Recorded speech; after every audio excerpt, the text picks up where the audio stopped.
Hey everyone, and welcome to Mortgage Minute Live, where we map out and navigate the road ahead with current housing market insights, trends, and new product updates. Today, we're here with Brian McKinney, our CEO of Benchmark. Hey, Brian. Hey, thanks, Megan. Thanks for having me. Of course. Well, hopefully you watched the commercial, and that's why you're watching today. We're excited to have you. Let's navigate a couple road signs in our current market. All right, so let's start off, Brian, with just what's happening in the world.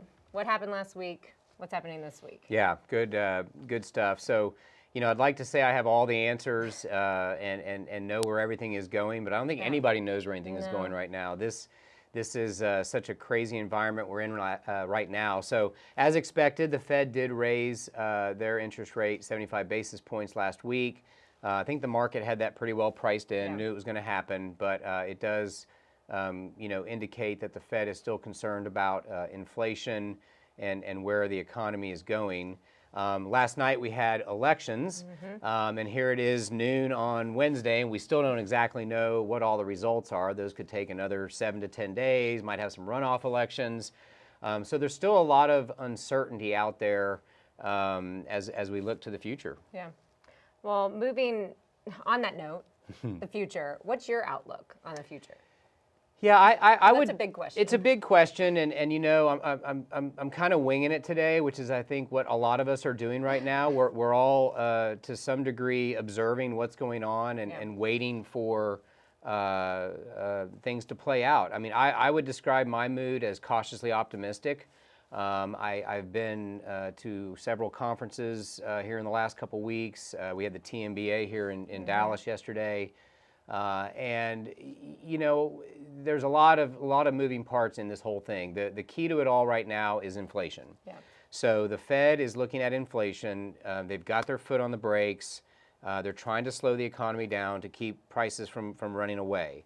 If you look back in history, back in the 70s, 80s, there was a phenomenon called the double dip recession where the Fed maybe took their foot off the brake a little too soon.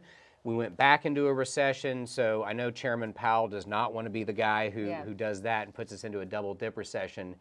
But in the housing market, what's fascinating about this is we've talked about this before in some of our bridge builder slides about the shortage of housing that already exists in this country. So for the last 2 decades, we really have had a supply problem in housing, which causes all this demand, right? And in 2020, 21, people are fleeing to the suburbs, interest rates are extremely low, they couldn't build houses fast enough. Yeah. Now that rates have ticked back up, that's actually caused the home builders to slow down again, which only exacerbates the housing shortage problem. Yeah.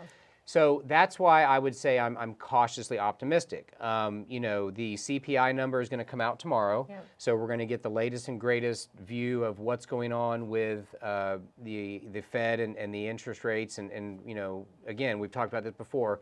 When we start to see inflation ease, you'll start to see the Fed ease. To what degree, to how much, is kind of yet to be seen. But CPI will come out tomorrow.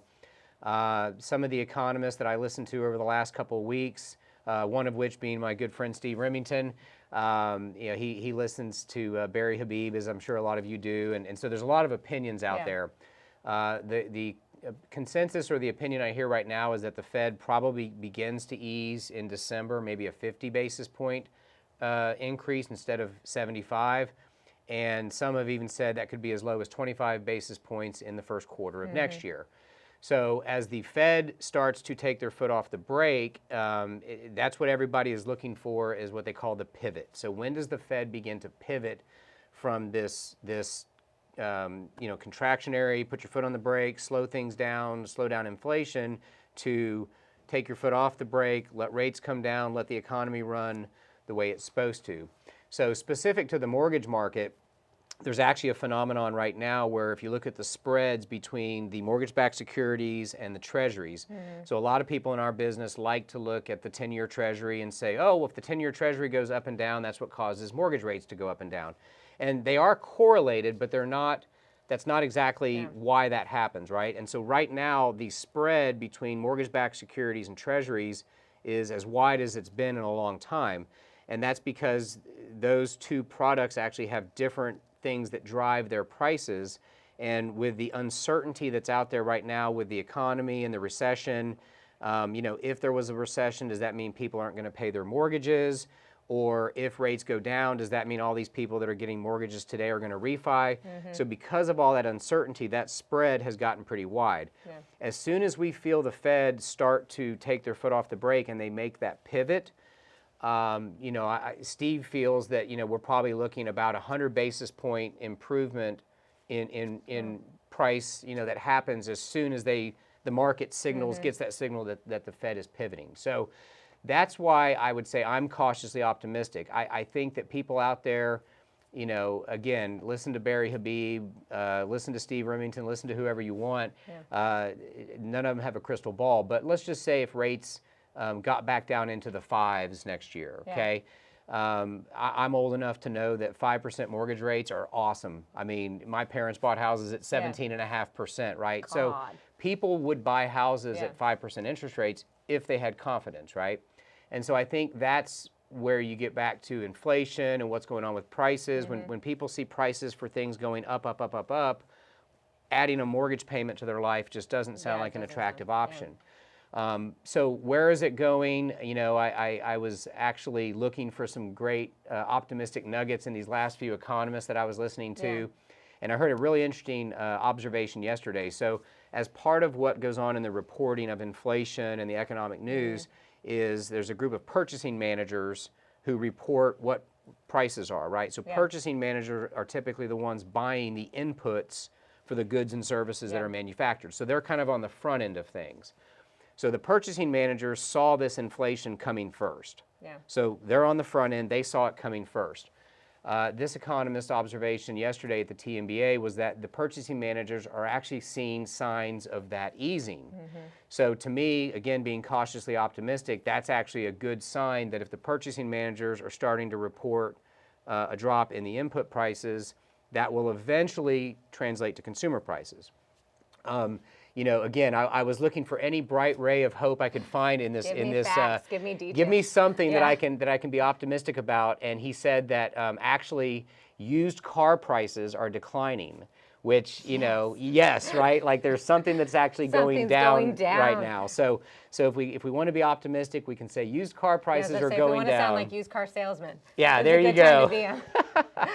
The other observations that they made was that the supply chains and the logistics are getting better. That's so good.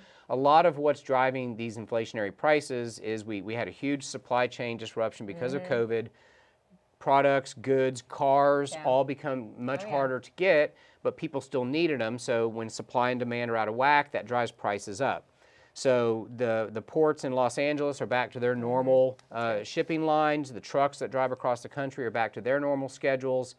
I don't know that the people supplying the supply chain are back fully online yet. I think China and other economies are starting to really get back online now. But again, these are all things that are pointing in a positive direction.